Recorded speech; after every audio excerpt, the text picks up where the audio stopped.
Breaking news stand up comedy పేరుతో హద్దులు దాటిన కమెడియన్ అనుదీప్ కటికల ఎట్టకేలకు క్షమాపణలు చెప్పాడు. డిప్యూటీ సీఎం పవన్ కళ్యాణ్, నిహారిక కొణిదెల విడాకులపై అనుచిత వ్యాఖ్యలు చేసిన అనుదీప్ పై మెగా ఫ్యాన్స్, జనసేన కార్యకర్తలు తీవ్ర ఆగ్రహం వ్యక్తం చేస్తున్నారు.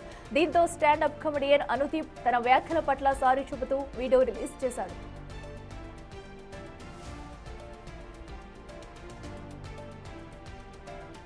Last 2-3 days you might have seen me on the Instagram thumbnails and videos, but నేను అప్లోడ్ చేసిన వీడియో నుంచి చాలామంది ఆఫెన్స్ తీసుకున్నారు. That was never my intention. ఎవరైనా ఫీలింగ్స్ హర్ట్ అయి ఉంటే I apologise for the feelings that was hurt. This was never my intention. That being said, but this is the addressal of this whole issue. I hope we can move past this din tarvat nunchi, and I apologize to the individuals that were hurt, that were questioned, that were mentioned in the video. So next time nunchi we will take care of our words. అసలేం జరిగిందంటే అనుదీప్ కటికాల ఓ standup షోలో divorce అనే అంశంపై మాట్లాడుతూ AP deputy CM Pawan Kalyan, Niharika Konidela వ్యక్తిగత జీవితాన్ని ప్రస్తావిస్తూ వివాదాస్పద వ్యాఖ్యలు చేశాడు. అయితే అనుదీప్ కటికాల చేసిన కామెంట్స్ ఏంటో ఓసారి చూద్దాం.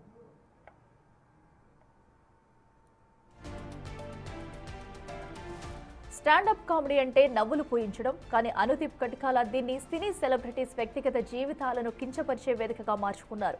అందులో చిరంజీవి నుంచి పవన్ కళ్యాణ్ మాత్రమే కాదు, రామ్ చరణ్, ఉపాసన, నాగబాబు, నిహారిక, మహేష్ బాబు, బాలకృష్ణ, నరేష్, రోజా ఇలా ఎందరో ఉన్నారు. అసలు కామెంట్స్ చేయొచ్చు, చేయకూడదు అనేది లేనేలేదు. తన నోటికి ఏదొస్తే అదనిస్తాడు. అదే క్రమంలో లేటెస్ట్ కామెంట్స్ చేశాడు. ఇదే అంశంపై బాధ్యతాయుత మీడియాగా బిగ్ టీవీ తప్పును తప్పుగా చూపించింది. ఇదే అంశంపై ప్రజాభిప్రాయాన్ని ప్రతిధ్వనించేలా చేసింది. ఆ ఎఫెక్ట్ తో అనుదీప్ దిగొచ్చాడు, సారీ చెప్పాడు.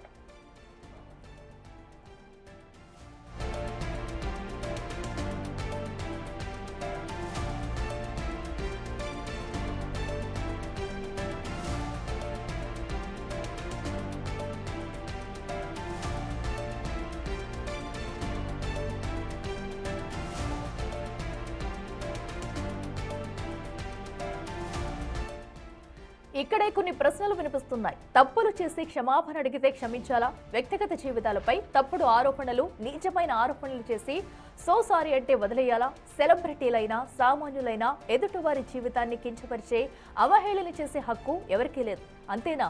పెళ్లి, విడాకులు లాంటి అంశాల్లో ఎదుటివారి వ్యక్తిగత అంశాల జోలికి ఎవరూ వెళ్ళకూడదు.